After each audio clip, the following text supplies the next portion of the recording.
Hello বন্ধুরা, আজকে আমি একটা নতুন রেসিপি নিয়ে হাজির হলাম। আজকে দেখো, আজকে সয়াবিনটা নিয়েছি আমি গরম জল দিয়ে ধুয়ে একটু লেবু রসটা দিয়েছি যাতে সয়াবিনের গন্ধটা চলে যায়। দিয়ে ভালো মতো ধুয়ে চিপে নিয়ে আসছি। আজকে একটা আখনি পোলাও বানাবো সয়াবিনের। দিয়ে দিচ্ছি আমি পেঁয়াজগুলো। আপনারা পরিমাণ মতন দেবেন।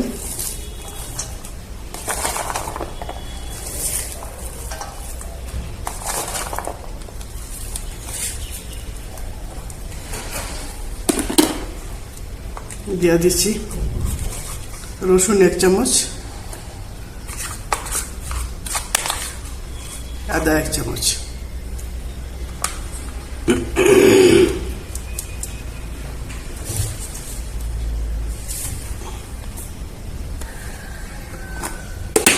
দিয়ে দিচ্ছি আমি লবণটা দিয়ে দিচ্ছি। আপনারা পরিমাণ মতন দেবেন।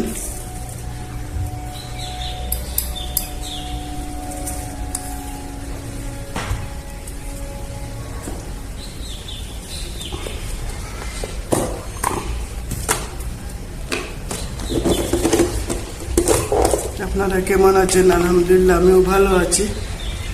আমি যেরকম বানাচ্ছি আপনারা একবার ধৈর্য ধরে একটু থাকবেন, বানিয়ে নেবেন। এরকম দিয়ে দিচ্ছি আমি ভাজা ধনিয়া গুঁড়া 2 চামচ দিয়েছি।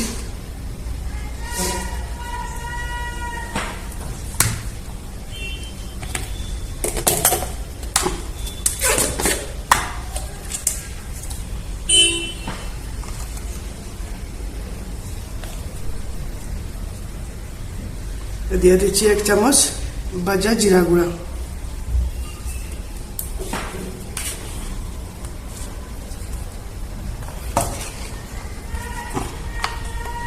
হলুদ টানতে ভুলে গেল, পরিমাণ 1/2 চা চামচ দিয়ে দিচ্ছি হলুদের গুঁড়া।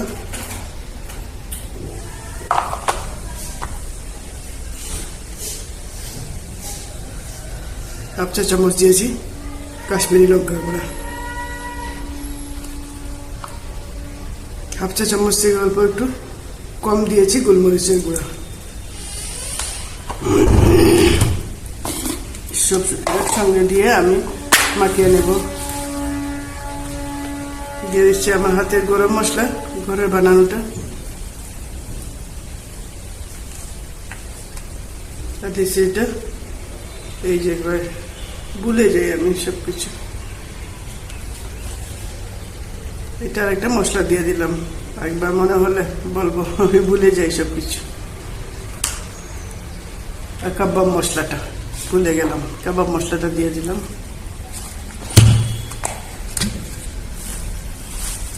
দিয়ে দিচ্ছি আমি সরিষার তেলটা।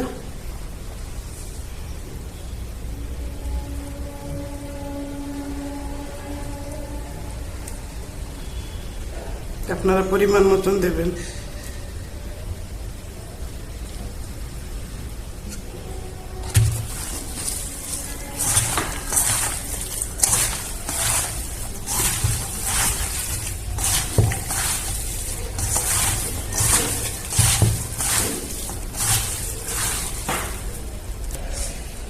সব মাখিয়ে নিলাম। আমি 10 মিনিটের জন্য ম্যারিনেট করে রাখবো। 10 মিনিট পরে স্টার্ট দেব। তেলটা বলিনি আমি, তেলটা আপনার প্রয়োজন মতন দেবেন, যার যতটুকু লাগে। আমি প্রায় হাতের মধ্যে দিয়েছি, 1 হাতের মধ্যে 1 চামচই থাকে। আমি 4 চামচ দিয়েছি, আপনার পরিমাণ মতন দেবেন। আমি যদি দেখা যায় আমার কম হচ্ছে, আমি আরো একটু অল্প দেব। আপনার পরিমাণ মতন তেলটা দেবেন। 10 মিনিট রেস্টে রেখে দিলাম। 10 মিনিট হয়ে গেছে, আমি ফিরিয়ে আসছি চুলার মধ্যে। দিয়ে দিয়েছি আমি অল্প একটু ঘি দিয়ে দিয়েছি।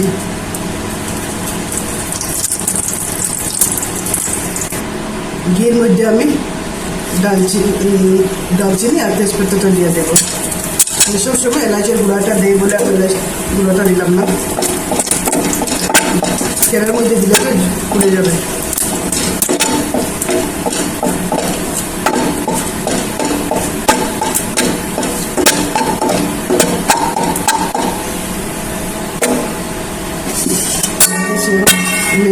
করে সয়াবিনগুলো দিয়ে দিচ্ছি।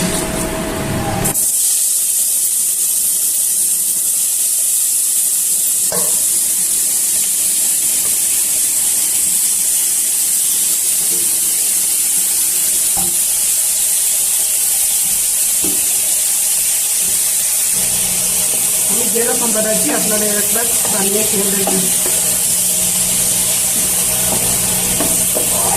অনেক রকম পোলাও খেয়েছে, আজকে আমি সয়াবিনের আখি পোলাওটা বানাবো, একবার বানিয়ে খেয়ে দেখবেন।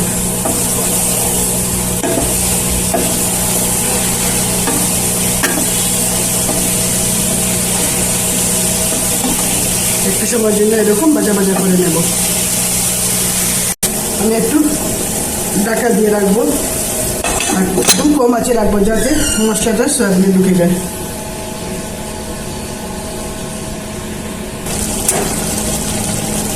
আমি অল্প একটু এলাচের গুঁড়োটা দিয়ে দিচ্ছি।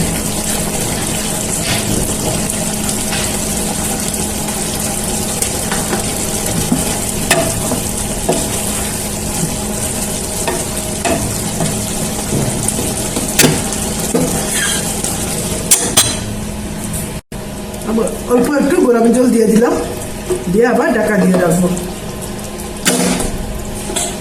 যাতে মশলাগুলো ভালো মতো সয়াবিনে ঢুকে যায়। আমার সয়াবিনটা কিরকম একদম মাংসের মতন হয়ে গেছে, একদম পুরা ভুনা করে নিলাম। এবার দিয়ে দেবো চাউলগুলো, তেলটা ছেড়ে দিচ্ছে, দেখতে খুব সুন্দর লাগছে।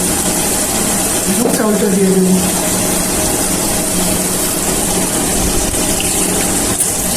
চাউলটা দিয়ে দিলাম।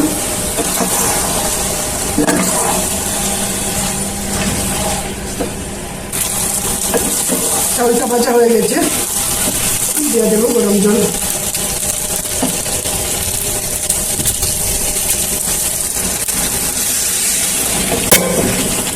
আপনারা চাউলের পরিমাণে আমি চাউলটা ভিজিয়ে রেখে দিলাম, আধা ঘন্টা ভিজিয়ে রেখে দিলাম, এরপরে দিয়ে দিচ্ছি।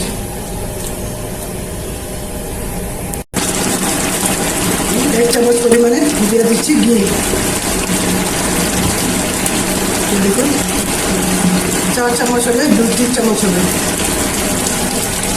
2 চামচই হবে, 4 চামচ।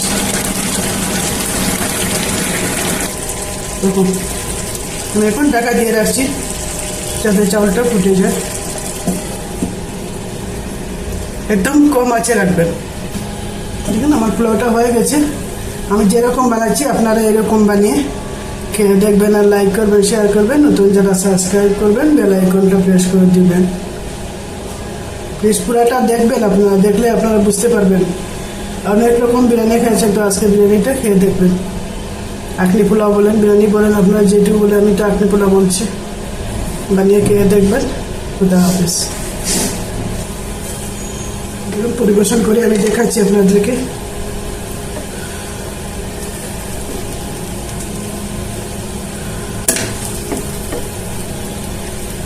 পুরোটা কিরকম হয়ে গেছে, আমি যেরকম বানাচ্ছি আপনারা একবার বানিয়ে খেয়ে দেখবেন।